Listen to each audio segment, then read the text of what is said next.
Being recorded, Monique, is that correct? All right, well, we'll go ahead and get started then. As you might be able to hear, my voice a little bit raspy, but today I don't have to do very much talking, but I do want to welcome everyone to this meeting of the Center on Aging and Health Scientific Seminar Series. And just a couple of announcements. First of all, I want to acknowledge again how grateful we all are for the tremendous support we get from the Matthew Tabak Memorial Fund through the Division of Genetic Medicine that has funded this series for at least 10 years and probably longer than that. It allows us to sponsor and get in external speakers such as what we have for today. We have another external speaker lined up for our next meeting, which will be the first Monday in February, February 6th. As you know, historically, we skip the first Monday in January, so we don't want to cut people's vacation short. But the first Monday in February, February 6th, we are going to be honored to have Dr. Lindsay Kobayashi from the University of Michigan. Lindsay is a colleague of Alden Gross's and works on the Global Gateway on Aging. She's also doing some interesting research on socioeconomic conditions in South Africa and their relation to cognitive decline and risk for dementia. So she's still finalizing a title in that space, but she comes highly recommended. And I'll look forward to meeting her and hearing her talk on February 6th. So with that said, I'm going to turn it over to our division director, Dr. Cynthia Boyd, who's going to introduce today's speaker.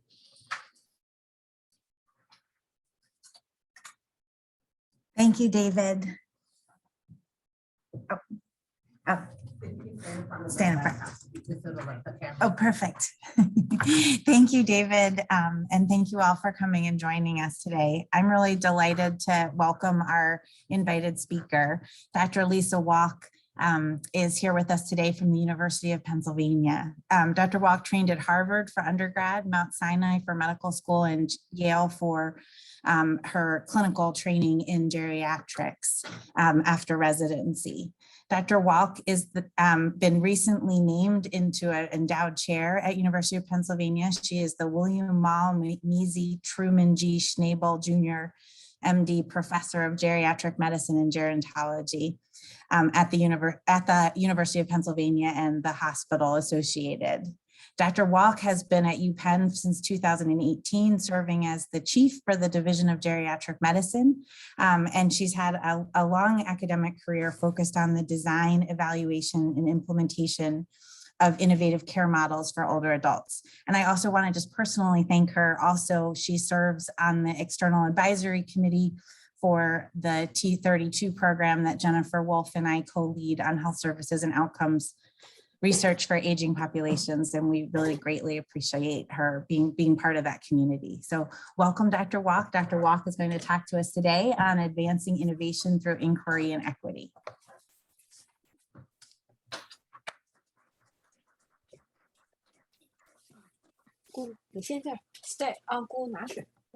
Thank you. Before I get started, thank you very much to Dr. David Roth and to Dr. Cynthia Boyd for the invitation. Good afternoon. It's good to see so many people in person, and thank you to all of you who are online as well. So I have no personal or financial conflicts of interest, but I am currently the president of ADGAP, which is the Association of Directors of Geriatric Academic Programs, and I am a member of the Geriatric Medicine, the ABIM Geriatric Medicine Board. But what the views I'll be presenting today are my own, so I'm not speaking on behalf of either organization. So Ms. M was an 86-year-old woman who is a long-term care resident of Renaissance Healthcare and Rehab Center. And one day she woke up and she wasn't feeling so well. She had some vague abdominal discomfort, wasn't feeling quite herself. And so one of the nurse practitioners in the facility went by to see her, and she seemed to be stable. Her vital signs were stable. She didn't have a fever. There didn't seem to be much going on. So she decided just to observe her and see how she felt the next day. Well, the next day she didn't feel any better. In fact, if anything, she felt a little bit worse, and she had developed some diarrhea as well. One of the physicians in the facility went by to see her, and similarly, same as the day before, her vital signs were stable. She wasn't febrile, she didn't have a fever, and it seemed like she was relatively okay. Maybe she just had a stomach virus. And so she decided to recommend a brat diet, bananas, rice, applesauce, toast, basically things light to give her stomach a chance to rest and see how she was after that. Well, that evening, she developed a fever and was sent to the emergency department to be evaluated. In the emergency department, she was tested for COVID-19 and was found to be positive. That was in April 2020. And with that, in earnest was my division's beginning of our experience with COVID-19. You see, Renaissance is one of the medical facilities that we provide the medical care for. And with that, with Miss M's diagnosis, Renaissance became the first nursing home in the state of Pennsylvania that had a case of someone with COVID-19. I'm showing you Dr. Josh Wee, who's our medical director at Renaissance, and he just did an amazing job of handling the challenging and unprecedented times that were ahead of us, the days, weeks, months after that. But it wasn't just the medical care, which was challenging in and of itself, but as I'm showing you, the media found out pretty quickly what was going on. And so we had to also deal with the media attention and what do we say and what do we not say and how do we present ourselves. So we're really indebted to our colleagues in Washington State and in California who we reached out to find out what we needed to do to provide care to this population. Who could we maintain care of in the nursing home, who had to go to the hospital. But as you can well imagine, this was really a difficult time for us. After a few months, as you can all remember, things eventually started to level off. I wouldn't say stabilize or decrease, but at least just level off. And with that, it gave a little bit of time to kind of reflect on what my division had been through, and in fact, what all of us in our field of geriatrics and aging, what we had accomplished and what we had been through. And so in the spirit of inquiry, trying to think, well, with the 2020 vision that we had just all obtained, were the lessons that were learned, strategies that we can use as a blueprint for how we can move forward in geriatrics, how we can move forward in aging. And so in particular, I wanted to know if there were strategies that have been utilized in other fields successfully. Were there things that we can implement that would show us a path forward after all we have been through? I'm going to spend a little bit of time today talking about some of those lessons and those strategies that we went through, and I'm sure you probably had similar experiences. And as we take the time to look back to move forward as a field. So the first strategy was to employ a more intentional direct-to-consumer marketing strategy. And what do I mean by that? Well, direct-to-consumer advertising is big business. If you watched any TV anytime outside the political season when it's all commercials for people running for election, but if you look at TV outside of that, there's all these commercials of ask your doctor about this. Could this be for you? Do you have this? And so directly going from the pharmaceutical companies to consumers to advertise their products. And as I said, this is big business. Back in 1997, there's 1.3 billion that was spent in direct-to-consumer advertising costs, and that more than doubled several times over by 2016, up to 6 billion.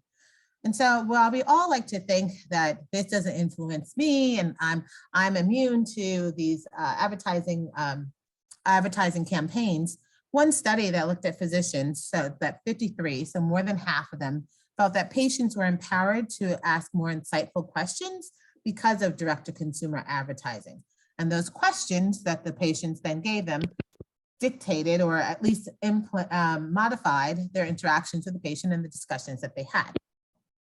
When we looked at oncology nurse practitioners, again, another study showed that about 63% of them thought that direct-to-consumer advertising encouraged patients to have different conversations with them that they would not have had otherwise. So clearly the pharmaceuticals have learned going directly to the patients is a way to have some influence, is a way to have discussions that might not otherwise have been had. So what can we learn from that? Well, to be fair, even prior to the pandemic, we had done a little bit of direct-to-consumer advertising, so to speak. And when we started a new co-management program with our surgery department, we reached out to the health and science editor at our local paper, the Philadelphia Inquirer, and let her know about this program. And in fact, we've had an article talking about this new program that we were doing and letting people know that if they were older, that we had a specialized program for them. But certainly this increased during the height of the pandemic.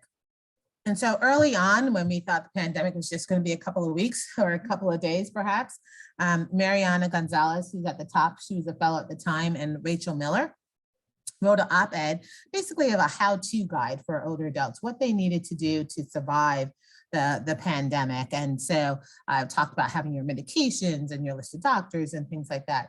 Again, at this time, back in March of 2020, we didn't know this was going to go on for years, but basically thought we can go directly to our patients and let them know what we thought was important for them to do. And we've continued to keep up this approach. And so now we've expanded where we're doing, and whether it's TV or internet. I'm showing you Jason Karlowicz when he was interviewed when the new Alzheimer's drugs came out, and I've done interviews on healthy aging and how to do things on the internet. So going where our patients are and having the information directly to them. And we know that this has really been taken off during the time of COVID, the pandemic. Because when we look at Twitter, there was one study that was done that a vast majority of people, not overall, but there was a good component of people who felt that they got most of their COVID information from Twitter. So if you think about that, we all know that anything can be used either good or bad, or for truthfulness or not. And so to think of the number of people who are going to Twitter to find out whether or not they should be vaccinated or what the rates were in the community, clearly we have an opportunity to also go directly to our consumers, directly to our patients and their caregivers, and share truthful information, fact-based information, so that they can use that to make their decisions. So being more intentional about going to the spaces where our patients and their loved ones go. Certainly we need to continue to publish in our scientific journals and to do other things like that, but we also need to be in these other spaces. So the second strategy is expanding the scope of patient advocacy. So when I say the term Patagonia, what images come to your mind, and what thoughts come to your mind? Mountains. Pardon? A clothing brand. Okay. Anything else? Renewable. Okay, so we're starting to get there. Renewable, right? And so these things are all true. It is a clothing brand. You know, mountain, it's outdoor gear. I was telling the fellows when I met them earlier, I don't like the cold. So for me, Patagonia is a way to stay warm. But equally so, many Patagonia clients think in the way that was started to be mentioned. They think of advocacy, they think of being renewable, recycling, leadership. They think of all these things when they think of Patagonia. And there's a component of their followers, their users, who say they purchased Patagonia equally because they are impressed with the fact that they are eco-friendly, that they have these other interests that are not just about being a clothing brand, that are not just about the clothes, but they know that they care about other things, and those are things that they care about. Therefore, they're loyal to this brand and loyal to this company. So how could we advocate for our patients in areas beyond just the care that we're giving or the research that we're doing? So for us, maybe your policy was a little different. We had our initial COVID visitor policy that no visitors were allowed except for persons who were actively dying. So that meant for all of our geriatric patients, anyone who had dementia or any other chronic condition, they had no visitors. And this wreaked havoc for many of our patients. So we started to do advocacy, and we were able to get the policy changed slightly so that we could get one visitor during restricted visiting hours for persons with dementia. So not as much as we wanted, but certainly better than them not having anyone at all. And how do we go about doing that? Well, a lot of it was advocacy.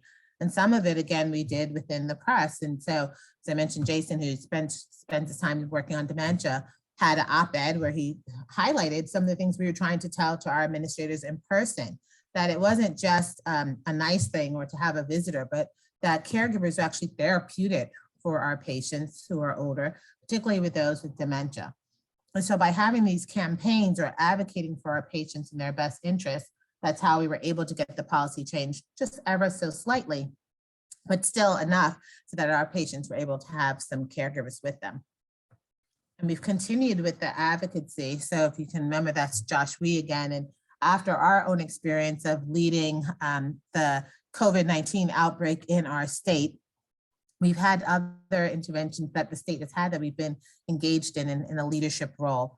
So for the first one, the the RHCP, that Regional Response Health Collaborative Program, that was funded by federal CARES grant money. And so within the state, we worked with partners, academic centers throughout the state to help with outbreak management and testing.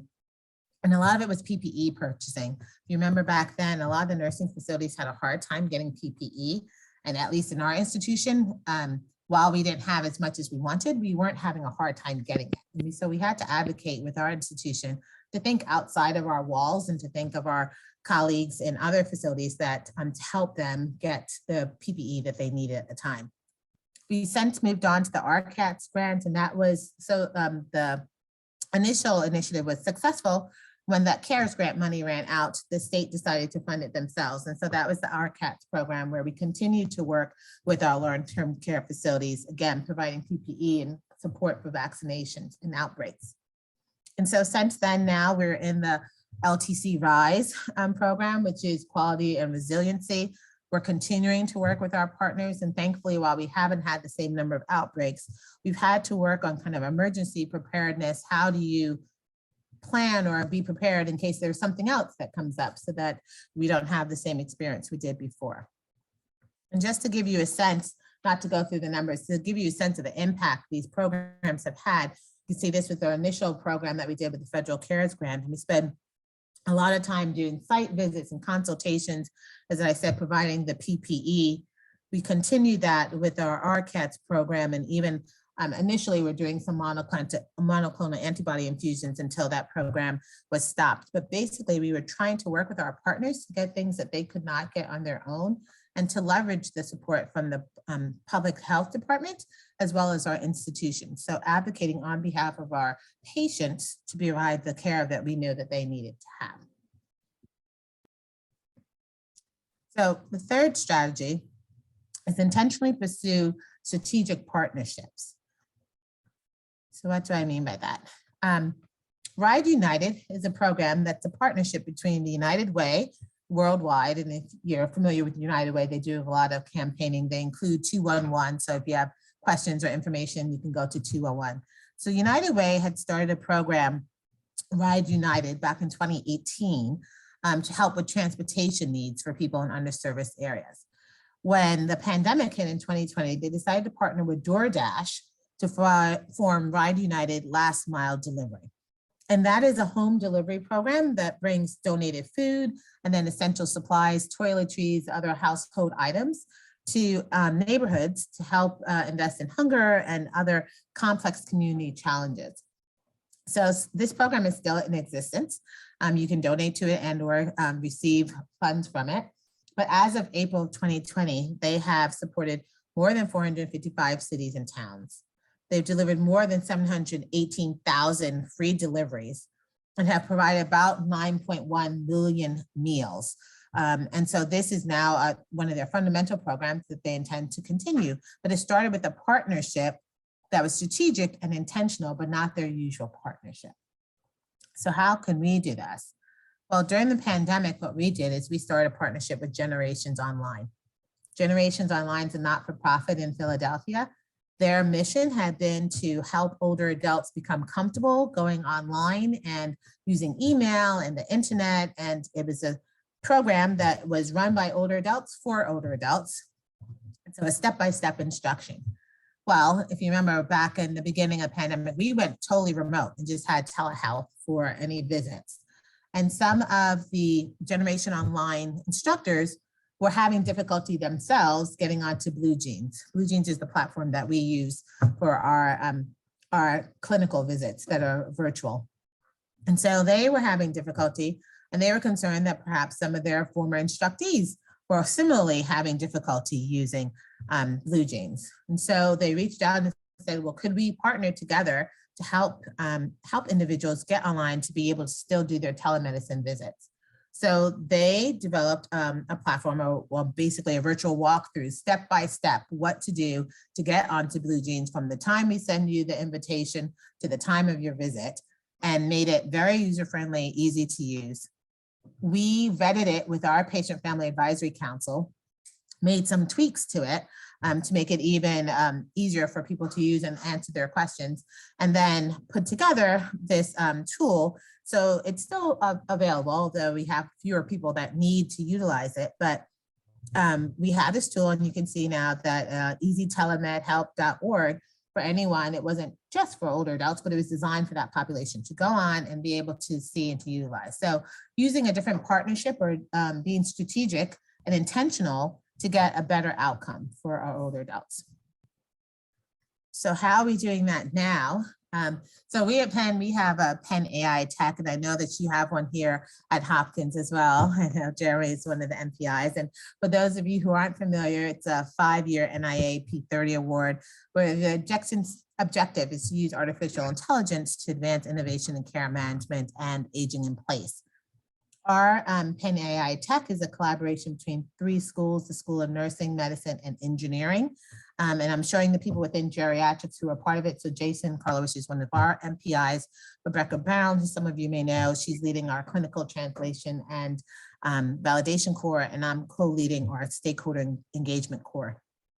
And part of this is, as I'm saying, School of Engineering and looking at different partnerships. How can we be strategic about how we advance and improve the care to older adults? How can we go into new spaces that we haven't been in before?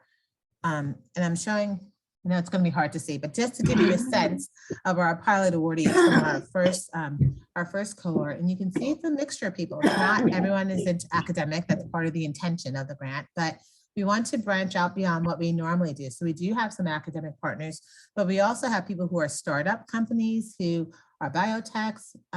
We're basically just reading and understanding that there's a growing number of older adults and older adults that want to stay in the community. And they have expertise in technology and in AI. So how can we be partnering with them to then come up with projects, to fund projects that will help our older adults stay in the community using their technology and savvy that they've been utilizing. So we're just, it's year 2 of the grant, and our fundies are, these are the fundies from the first year. So we're looking forward to seeing what kind of innovative strategic partnerships we're going to come out with from our P30, and the hope is that some of these will become commercial products as well that will then together help older adults through this kind of inquiry to be able to stay in the community where they want to stay. Another partnership that I was been doing, and I know when I met with the fellows, I was telling them about the social robot. So I added in a slide just to kind of let you see what I was talking about. So Michelle Johnson, who I'm showing on the slide, is a engineer by training who works and who has a dual appointment in the School of Engineering, but also in physical medicine and rehab. She has been designing robots, and here she's showing one of the social robots that she designed to help with individuals who are rehabbing after a stroke. And so she's reached out, and we've started a partnership of, can we use robots, social robots like Flo that we're showing here, who have arms, who can give commands, who have a digital screen so we can record, but also so the individual can hear what we're saying. Can we use robots to do things like cognitive testing? Can we use robots to do executive function testing?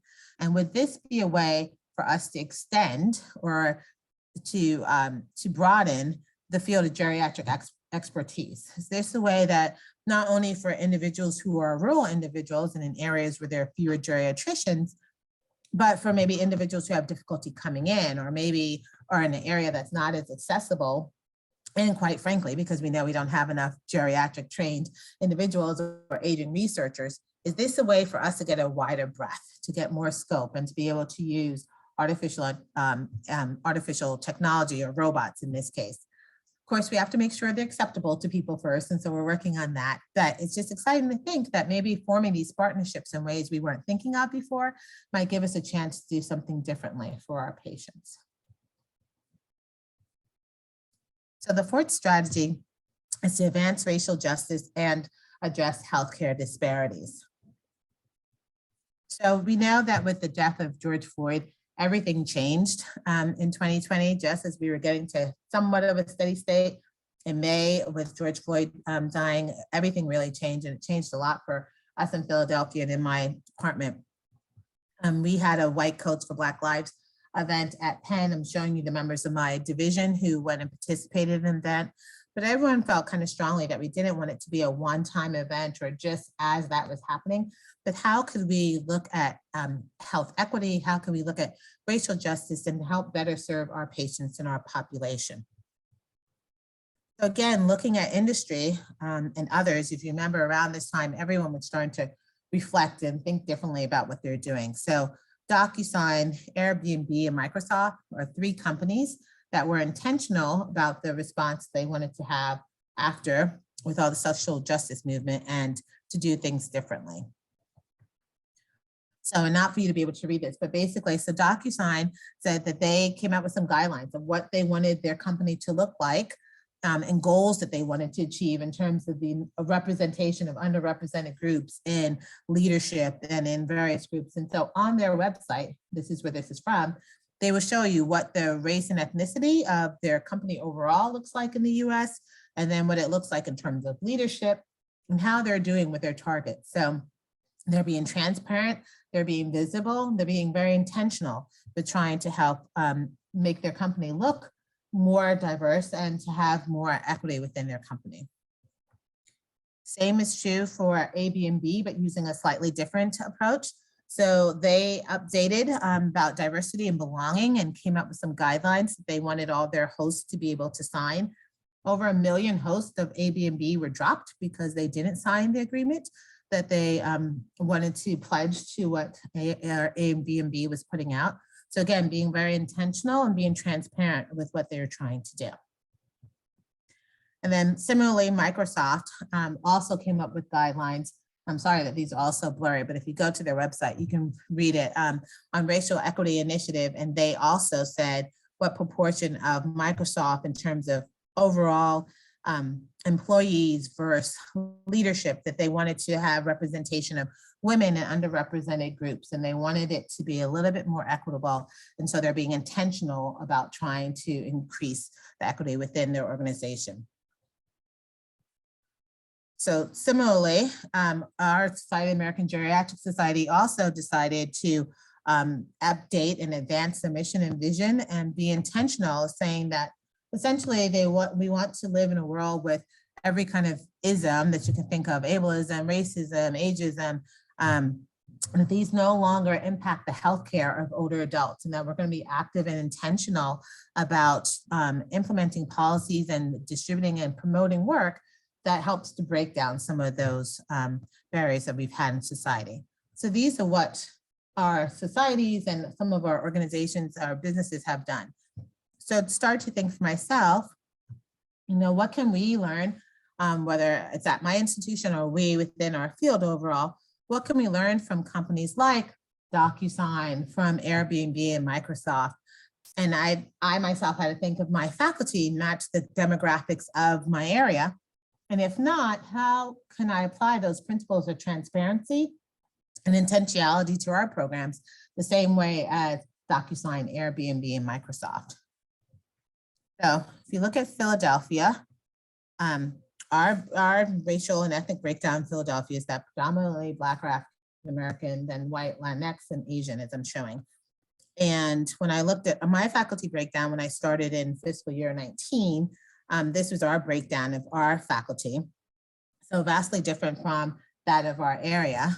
And then now with being a little bit more intentional, this is what our breakdown looks like now. So certainly there's work to do. You know, I have no Latinx faculty in my division, and I have some in my area. So I would like to improve that. But I would say that it's being transparent and intentional, and it's hard. It's hard to, you know, show your report card when it's not all A's, right?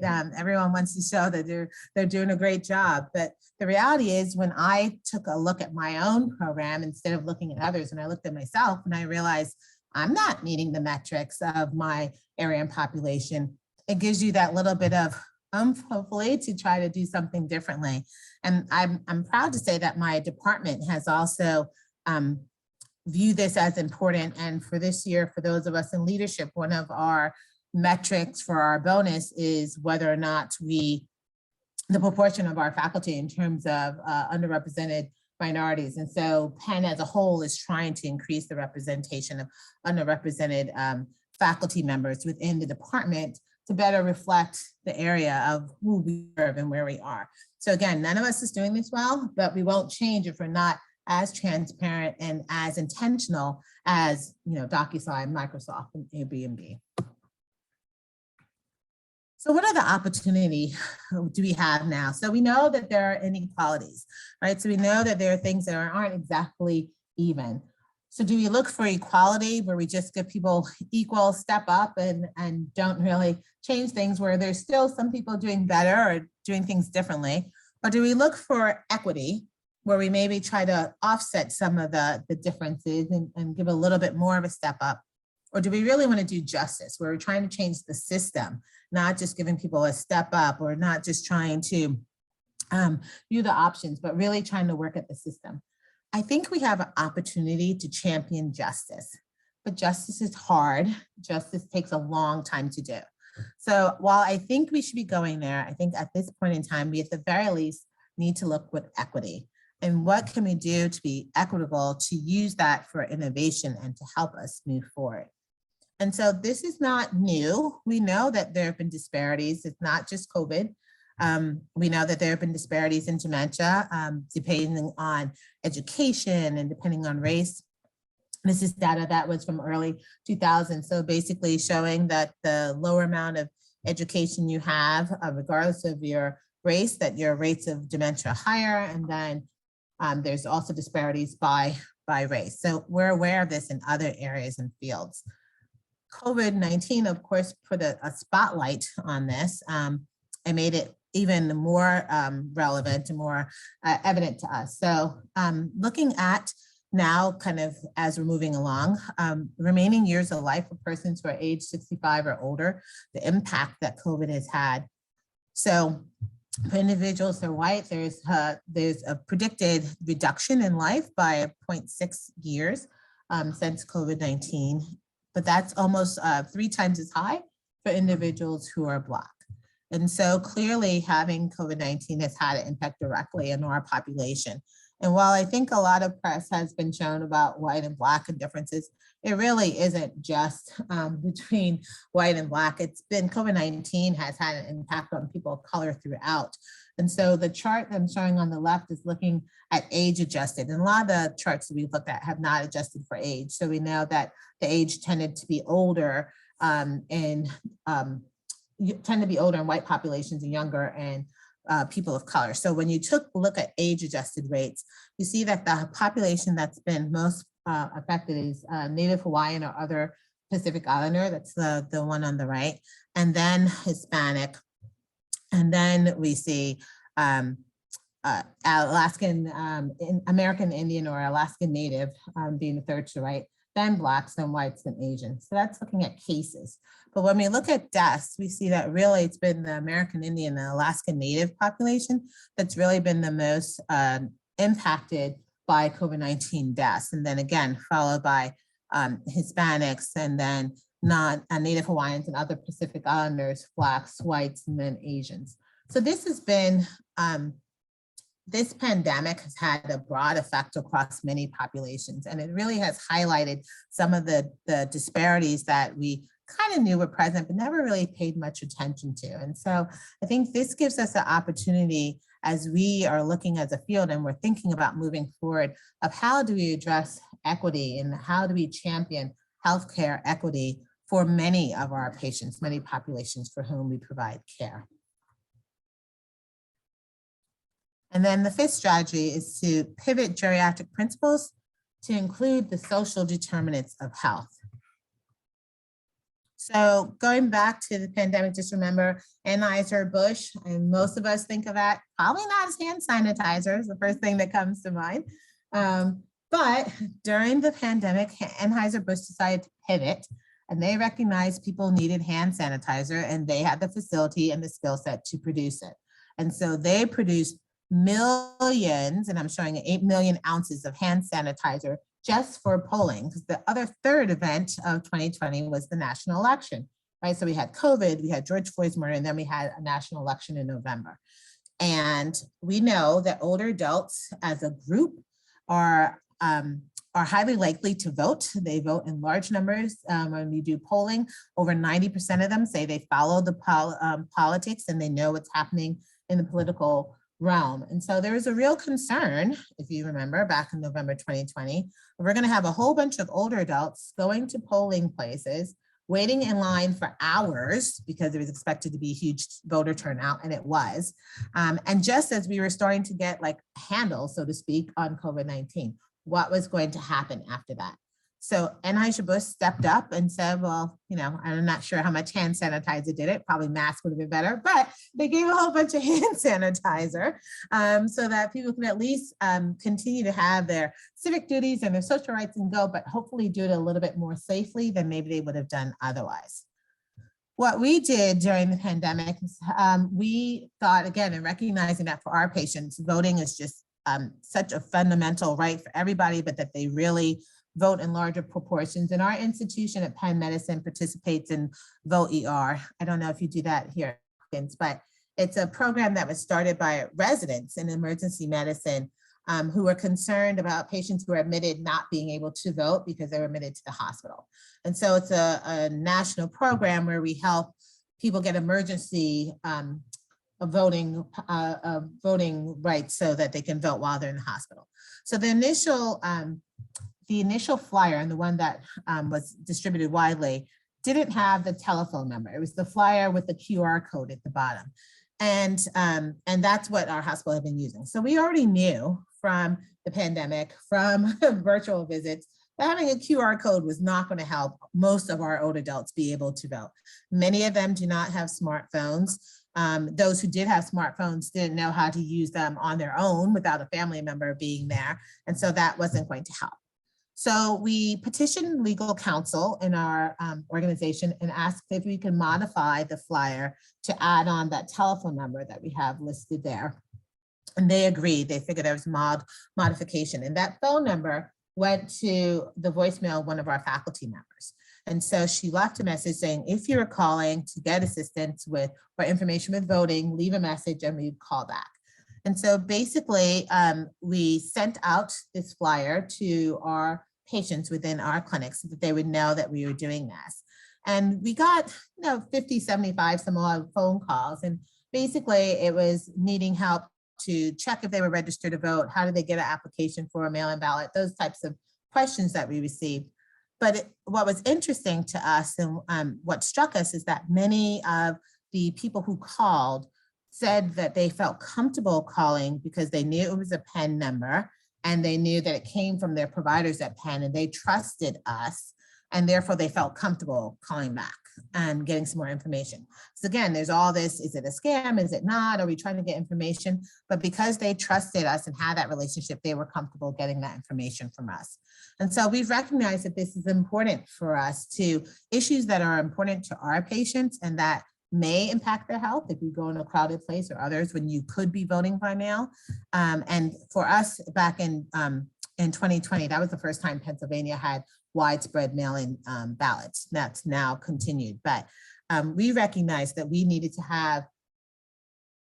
be intentional and we needed to have the interests of our patients at mind as well to kind of help them stay healthy. So how have we done that since then? So I was fortunate to be asked to be one of the expert opinions for the COVID-19 Health Equity Task Force, the presidential report. And so basically determining how we do national policy, and the goal of the committee, which I was not part of, I was the expert opinion that looked at their recommendations before it went to President Biden and Vice President Kamala Harris, was to look at different experts in areas who their populations had experienced some disparities during COVID-19 and what policies and practices could we put in place to try to prevent those disparities from happening again or from widening those disparities. And so I was pleased to be part of it because as older adults to represent that and not just have it be kind of race and ethnicity, but realizing that older adults were a vulnerable population that had been impacted, and the opportunity to be able to say, are there things that we can systematically do differently that would allow our older adults to weather, God forbid, if we have any other kind of pandemics or situations, weather those better than we did this first time when we weren't planned for. But we also know that there's a lot of value-based programs now, and one of the unintended consequences of some of them have been highlighting or worsening health disparities. And if you think about it, that a lot of the value-based programs that we have now, where you get shared savings if you're able to better manage chronic conditions, if your patients or if your participants are utilizing health services more. Well, we know that there are disparities in that already. We know that certain populations, underserved areas, are less likely to utilize some of those services, and therefore you could be potentially dinged if you have a large proportion of underserved individuals in your value-based program. So it's almost a disincentive to have people who have more chronic conditions, who maybe have more complex needs and may not follow through. So while we're looking at having health equity and helping, we also need to look at our value-based programs and make sure that we're not widening the disparity by having some of these value-based programs. And so I'm hopeful with the ACO REACH model, that's the Realizing Equity, Access, and Community Health. This will be for original Medicare patients who have complex needs, including dual eligibles. And in particular, they have a high needs subgroup, which we're going to be enrolling in this program. It's starting next month. And for the 3 years that it's guaranteed, so starting January, and then there are 3 performance years that will be, the program is expected to last at this time if it doesn't get extended. But as opposed to some other value-based programs that CMS has supported and promoted in the past, the purpose of the ACO REACH is to improve the quality of care for people with Medicare through better care coordination, reaching and connecting healthcare providers and beneficiaries. And in particular, they specifically state that they want to promote health equity and address healthcare disparities for underserved communities. So again, instead of having that disincentive where if your population isn't doing as well, perhaps because of some social determinants of health, not just because you aren't doing a good job of reaching out, but you're not able to address these. In this model, the financial spending benchmarks will be based on some social drivers in that patient's lived environments. And then they're going to calculate area level deprivation measures. And so if you have a certain proportion of your population from a certain area, that's not going to ding or count against what you've been spending in the same way as it normally would with the value-based program. So I can't tell you yet if it's actually going to live up to the discussions that we have. We have a lot of planning where we're going to be working with Impassion, which was a little bit of a challenge for us because Pandyme is the ACO, the value-based program that Penn has a collaboration with. We actually had to get permission from the Vice President of Payer Strategies to kind of break that agreement, and everyone agreed, but that took a little while to be able to do it.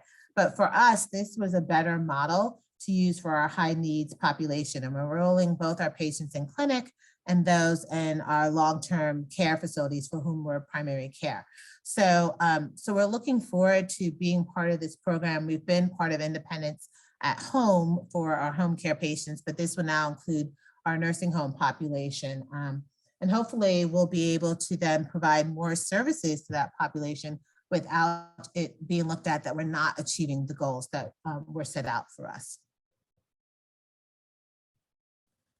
So I feel like we're at a decision point at this point in time for our field, and whether it's aging or aging research, geriatrics. Do we go down the path where we've been for a while of kind of managing our patients, looking at the care models that we do, and maybe taking care of a small number of people, but just staying within our frame and our mindset? But do we continue on this path that I think we started during the pandemic of looking at strategic partnerships, kind of coming out of our lane, maybe a little bit, supporting and advocating for things that are important to our patients, and having perhaps a broader appeal and a broader influence than we've had before? And so for one, I think that we should be continuing on that path. And I think that there are great opportunities for us if we do so. And I'm hoping that we won't go back to this time. This was a slide I used to use a lot pre-pandemic, and trying to convince people of why do we have to focus on geriatrics. And this was a great quote from Chris Carpenter, who's actually emergency medicine. And he said, geriatric adults represent a canary in the coal mine for our healthcare system, because if we as a profession can effectively care for this challenging population, we will undoubtedly provide exceptional management for the non-elderly. And I used to give this slide often to try to convince people why it's important. Pandemic COVID-19, I no longer have to do this, right? Everyone gets this now. Everyone understands that our older adults are not the same as other adults and that we really do need to have a focus on our older adult population, because geriatric care, geriatric mindset is just good care. It's good care for everyone. And we need to have an approach that's more holistic. And we need to be able to look at our populations who are most vulnerable, do right by them, and then also do right by all of our patients overall. But I am not so Pollyanna to think that we do not have issues. And so this was a tweet that came out last week for any of those who saw about the geriatrics fill rate. We had our match day, all of us had match day last week. Now, in case you can't read it all the way to the left, all the way, or from my view, the left to the right, the last slide is geriatrics. Now, this represents what I was mentioning before about Twitter, where it can be used for good and not so good, or maybe good information, not. They have us listed as a 33% fill rate. We were not that bad. Our fill rate was 43%. So a little bit of misinformation on Twitter, but it represents the fact that geriatrics, we had a challenging match and we have a little bit of a problem. And just to put it in context, the last few years, our fill rate's been 51%. So it hasn't been great, but it hasn't been as low as 43%. But if we don't get trainees to go into geriatrics, they're not going into aging research, they're not going to aging, they're not providing the care, how are we going to live up to the promise that we have, or how are we going to live up to the expectations of our patients? We have to somehow figure this out and get more trainees interested in geriatrics, interested in aging and aging research, in order to be able to do some of the things that I've mentioned to you already. But I think that we need to recognize and own who we are and what we can offer to our patients. And so I was seeing a patient for a geriatric consult a little while ago, and I said to him, well, why are you coming to see me? Why do you need this consult? And he said to me, because geriatricians are specialists in whole person care. And I felt like this man has it. Like for the longest time, ever since I've been in geriatrics, I feel like our field, every meeting is like, what do we do? How do we stand out? How are we different from this and that? And he had it. And I think that we need to own that we are the specialists in whole person care, particularly at a time when care is more disjointed, where you can go to multiple different providers and the family or the caregiver is the one that winds up being the quarterback or putting it all together. That's not supposed to be their role, right? And so I think if we embrace that as individuals who are those specialists in developing and delivering whole person care, if we care about the things our patients care about, if we advocate for the things that are important to them, then I think we can live up to this mission of delivering, we can live up to the mission of delivering whole person care. And I think that's an opportunity, a niche, a field that no one else has done, and we have that opportunity to do so. So from where I'm standing, I'd say that the future of geriatrics is quite bright. I, for one, am looking forward to it. And I hope that I've given you some things to think about where you can see in your own niche, in your field, what things you could be doing to look forward to our combined future in geriatric aging and to move forward in that regard. And so I'd like to take some questions, but I want to thank first again, David Roth and Cynthia for meeting with me. I'd like to thank the people I've met with already today. I look forward to meeting with some additional people this evening and then tomorrow. But I'm hoping that you have some questions, comments. I'd like to have some time for discussion now. Thank you.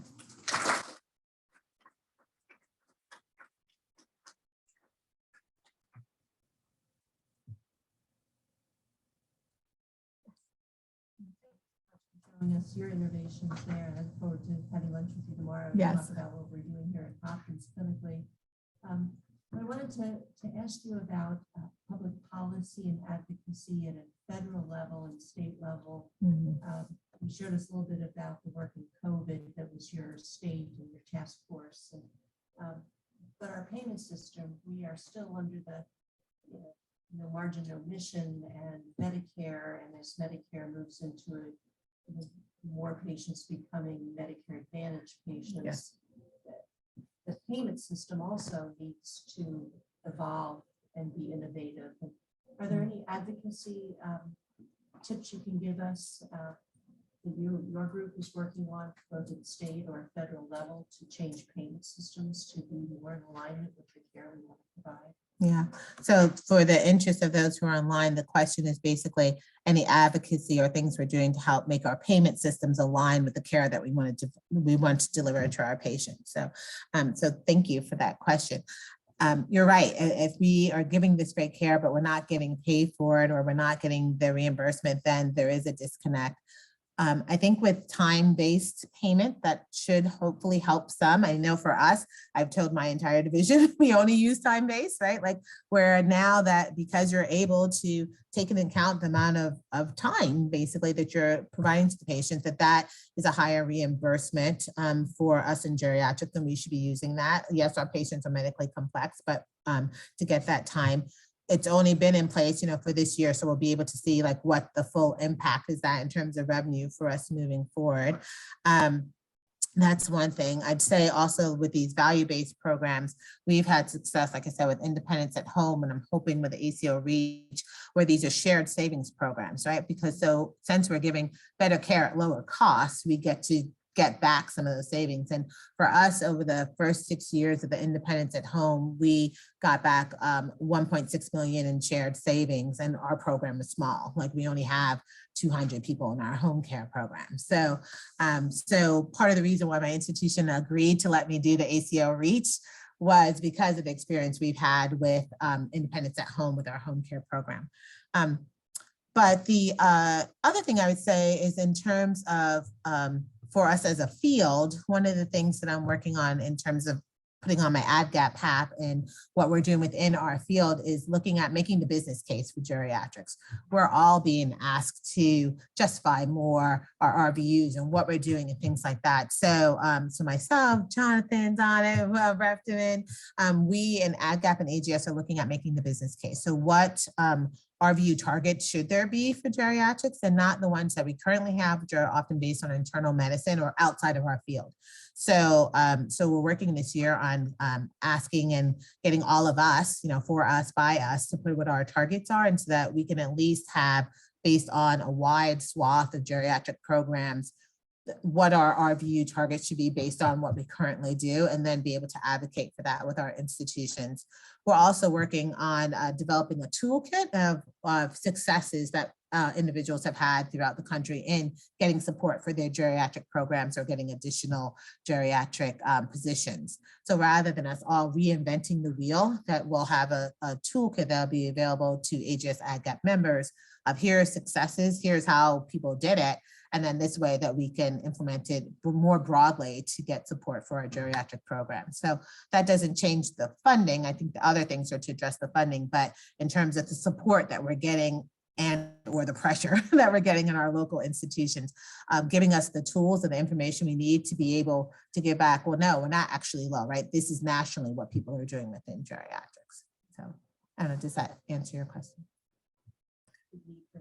Yes. We here in Maryland are going to face a change in our global budgets for hospitals as we renegotiate our waiver state. And one of the big topics right now in our state is total cost of care, where the hospital assumes the total cost of care for patients, and they're debating how post-acute care, home care will be part of that. And so it's a very new time for us to be advocates for payment for. Yeah, and so in terms of the comment was about total cost of care coming up in Maryland. So traditionally, what the challenge has been with any of those programs where the hospital gets the bucket, they basically say, well, here's my part of the bucket, here's a little sliver that goes to home care or long-term care. And, I think now there's perhaps a greater realization that that's long-term care, home care are also part of the care process, right? And if you don't do those other aspects well, then people will wind up coming back to the hospital. And if your hospital is not going to get paid again when they come back because of that, hopefully that will inspire them in your state to realize that they need to share a little bit more upfront rather than taking most of the pie and then losing it, right? Because essentially the person has come back. But that's a paradigm shift for the way most hospitals have thought. They hadn't thought outside their walls, and certainly not to share funds or resources. And so it's making that case, and hopefully, again, some of what we've learned in COVID will help make that case. They're not separate, they're just an extension of who we are and what we do. And if we don't recognize that, we run the risk of having really bad outcomes for our patients. So good luck with that. I'm happy to give any insights, but I think that'll be interesting. So Jeremy. Just wondered what your insight was into the falling numbers of geriatric applicants or acceptance. I mean, I think, for a long time, it's not been the most popular subspecialty. Financial reimbursement and whatever the issues are, but I think geriatricians tend to be amongst the happiest of subspecialists. Yes. So I don't know if you have any thoughts on, why it is that people aren't coming into the field beyond the pay and Why they are or are not. You said they're not coming to the bill. So I do have some thoughts. I will say, I was telling Cynthia that my email has blown up since last week with the match, with the number of emails. And actually we have a kind of emergency meeting later this week to start thinking about what we can do for the more immediate, but also moving forward. So far, there are a couple of different theories. This group now that has gone into the match was the first set of trainees that have been completely trained in COVID. And there may just be some level of fatigue. Because if you look at the chart, with the exception of cardiology, like there's a decrease in a lot of specialties in internal medicine. So nephrology had a decrease, endocrine, like ones that were more popular than geriatrics, but not the top programs, they also saw a decrease. So it may just be that some of the trainees are like, I didn't have ambulatory time, right? I didn't get exposed to these other fields. I got pulled to cover a COVID floor and I'm just tired. I don't want to do training at all. And maybe they'll do work for a little while and come back. We don't know, but this is a little bit different than what it's been. Now, that said, back in 2015, 2016, we did have a dip in the number of applicants to geriatrics that year, and it did improve the following year. So hopefully, fingers crossed, that's what we're seeing this year for next, but it may not be. It may be that we are seeing a new turning point. And so it can't just be that we get people who embrace the mission, right? Who want to care about older adults for whatever reason, or came into it caring strongly about older adults, their grandparents, and that's who we have. We have to be able to get the message out and let people know that this is a wide open field. It's still a young field. There's a lot that still can be done in terms of innovation and research and clinical care. And so there are a lot of opportunities here. I do think that some payment models will help with that. So whether it's pay for what we're doing or whether it's loan reimbursement, so that people aren't leaving medical school so much, they don't have as much debt that they had from their training. Oftentimes trainees will state that as the reason why they've chosen their primary field, right? So if they don't go into internal medicine, they're not going into geriatrics unless they did family medicine. So perhaps if people have less debt, that might be something. So there are a lot of different avenues. Like I said, we're going to be talking about it and trying to say, where do we need to put our efforts? Is it advocacy to try to get better reimbursement for pay? Is it advocacy to get more federal loan reimbursement programs, things like that? So, there's a little bit of sliver that maybe it's just a fluke year again, like it was before. But we can't hang our hat on that. It's too risky to say that that's what it is. So, sorry, I don't have all the answers, but maybe we could use the AITC model as a way to bring people, because it is a very unique way to provide care. I think that we have traditionally been trained in schools, and if we could maybe think about ways to get that out to a broader residents training community, that would be something to try to propagate programs like that. no, I absolutely agree. And again, for those online, the comment was like, perhaps we can try to use the AIT model to spark more interest. And I would like to think so. Like it's definitely innovative. It's different. I found it to be quite enjoyable. But if you look at us right now, we're all like, there's us, there's Philadelphia, Hopkins, and then what's it, Massachusetts, right? So we're kind of also geographically localized. So maybe if we can show success in our programs, it can get funding or support to be kind of more widespread. But I think we need to use whatever advantages we can to get people into, aging research, into geriatrics, because it's direly, it's really needed. And so, yes, Jonathan. Well, so just as a offshoot of that, how do we balance, potentially a decline, and hopefully it is just a, odd year of applicants being interested in going into fellowships in geriatrics, but also to your point earlier, wanting to enhance our diversity and inclusion and enhance those individuals that are being recruited into the field of geriatrics, and balancing that to where, you want to focus on that very important initiative, but the pool and the pond of individuals is getting smaller and smaller. Yeah, so the question is, how do we do the innovation and expand and have some more diversity, but we have a smaller pool of people to pick from? Is that correct? Yes. And so, again, I think some of it is being intentional, and not just letting it happen per chance, right? And so I will say, with my own experience in terms of trying to be more intentional and expand, diversify with my division, part of that has been a multi-pronged approach. So I've had trainees who I have, recruited. One of the faculty that joined us was one of our fellows. She did go off and work for a couple of years at the hospitalist, and I was always like reaching out, like, hey, just in case you want to know, I'm gonna have some positions. And when you get tired of doing that hospital medicine work, there's a spot for you. And eventually she said, you know what, I need to get back into geriatrics, right? I want to deal with my older adult population. I'm not using what I trained for. And she joined us in August of this year. I have a mentee who's a second-year resident right now, who has an interest in geriatrics and more aging research and things. So we have him spending time with us, right? So trying to help foster so that people don't get lured away, so to speak, trying to get them early on when they come in with that interest, or generating that interest so we keep them, but also being intentional about being open and accepting of a lot of people who might want to do that, right? So being intentional of letting people know that not just anyone can come, but really reaching out to underrepresented groups and saying, hey, have you, considered geriatrics? You like your grandparents, or whatever you have to say, but let them know that it's not just if you happen to think about it, but we actually want you in the field. And so I've also done where just letting people know, again, I think one of the things that happened with COVID is people recognized distance was maybe further or shorter than they thought, right? And so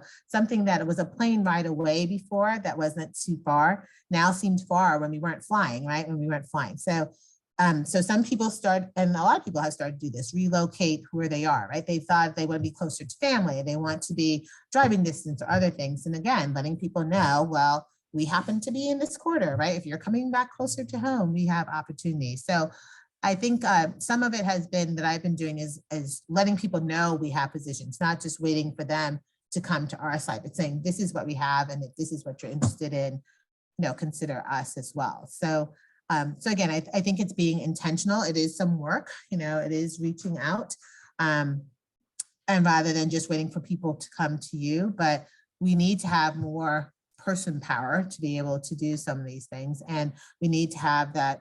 It'll be beneficial if that person power reflects the communities that we're working as well.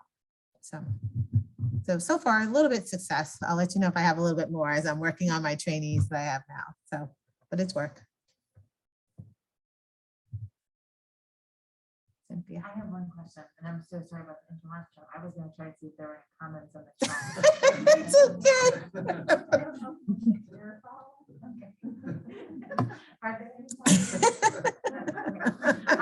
You can open up again, Cynthia. Oh goodness, and now I'm totally, I know. One thing I'd love to hear you talk about, because it's something that we wrestle with and think about, as we think about, sort of geriatric, gerontologic resources, right? Thinking about aging, who are the people and the families that we can best focus on. We've thought a lot about to what degree, there's definitely some people who think, well, I'm over 65, it's time to see a geriatrician. And at the same time, we're a pretty scarce resource. And so I'm just curious how you thought about the way that you targeted building programs, as well as building the research things you are doing. If it's the broadly inclusive definition, of everyone, or if it's more targeting on a certain subset of that population. Okay, so the question for the onlines is in terms of developing and doing new programs, do we target a particular subset or a subgroup of our population, or are we doing it broadly to get everyone? Is that correct? Okay, so we've done more of the former, of being a little bit more targeted, but not excluding the broader population. So for example, so it depends on what we're doing. So clinical programs, we've been a little bit more targeted. So we'd say for our co-management, for example, we're looking at individuals who's 75 years and older, right? Just because the number of trauma patients, well, one tends to favor older adults, but even for a consult and co-management, if you say 65 and above, there's no way we can see all of them. And even 75 and above kind of makes it broad and a lot. So we try to target, but if there's someone who's 68 or 67 and the team says, you know, we really need help with this person, or we need help managing whether it's inpatient or if they send them to our consult clinic, we're not going to deny them, but we're not targeting so much, right? We don't advertise as such. When it comes to our research programs, though, we do tend to have a broader net, right? And we, in that case, do tend to look at individuals who are more 65 and above, because we are trying to get a wide swath, and particularly to see what happens with people over time. So a little bit depends on what our target population is and what the resources we have for that.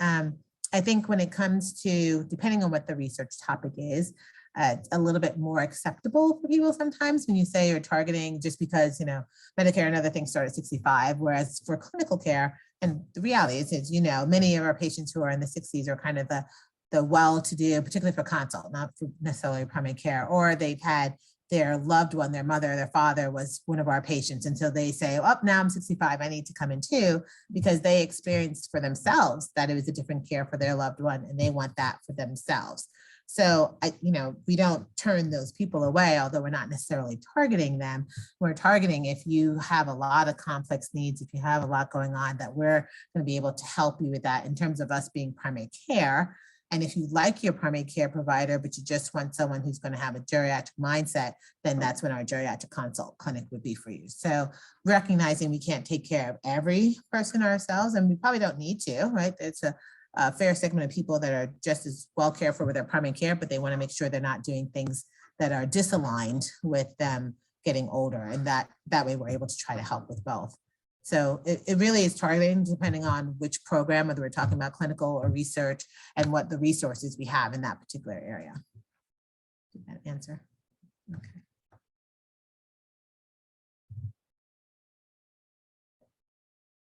Well, unless there's any other, okay. Well, first of all, I love your hashtag. Thank you. Thank you for a great talk. I really appreciated your comments about transparency and sort of, you know, everyone wants an A report card, but most institutions are really failing when it comes, especially sort of that, you know, the doctoral level faculty. And I guess I sort of feel like maybe you're putting a really high benchmark for geriatrics, you know, which is a tertiary degree with a special, you know, versus the area that you're living in. And I guess I just, I wanted to say two things. Number one, like what, you know, have you thought about what geriatrics looks like as a whole? Because I would imagine it probably looks more like the Penn, you know, faculty than your area. And then the second is, you know, with your idea of being intentional, like how far, like what's our responsibility and how far downstream or upstream, I guess, do we need to go to try to change, you know, what academics looks like. And I would say that, you know, this is true for geriatrics. It's also true for, you know, the department that I sit in, which is more a social science department. So I'm just curious on your thoughts. Yeah. So how far upstream, or how much do we need to do to keep the population or to have the diversity population, and then how with the be intentional, how far do we go to try to, or what does geriatrics look like overall to see if it matches with those two? Probably as a you know, how does academia try to change the paradigm to pull in people who look more like the broader population? Right, you know, should we be working with high schoolers? Should we be, you know, building, you know, trying to as you talked about, intentionally brought people, you know, you're Right, talking right, about like doing Yeah. one by one, right? Right, Like, right, how right, do right. we think about having a broader, A broader appeal. you know, more broadly trying to pull people into active, you know, Into drawing them academics, yeah. people to Okay, well, so while I showed the demographics of an area, I'm not intending that my faculty mirrors exactly that, right? Like that, that is not the goal. But the goal is to have, at least have representation along those same lines, right? The fact that I have no Latinx doesn't sit well with me, right? Because I have that in my population. So I feel that I should be intentional about trying to have a little bit of that at least. And so while we often think of how early, like you're saying, how early do we have to go to high school, do grammar school, you know, some people talk about kindergarten programs and such. I think part of it is preventing the leakiness of it, right? So it's not just that it's two problems, right? There are maybe aren't enough people going into field, but then there's a lot of leaks along the way. People leave academia who are underrepresented, right? And why do they leave? Because the environment isn't welcoming, because they don't feel supported. And so that's something that we all can do, right? That's not about a big program. It's about how inclusive are we when we do have people?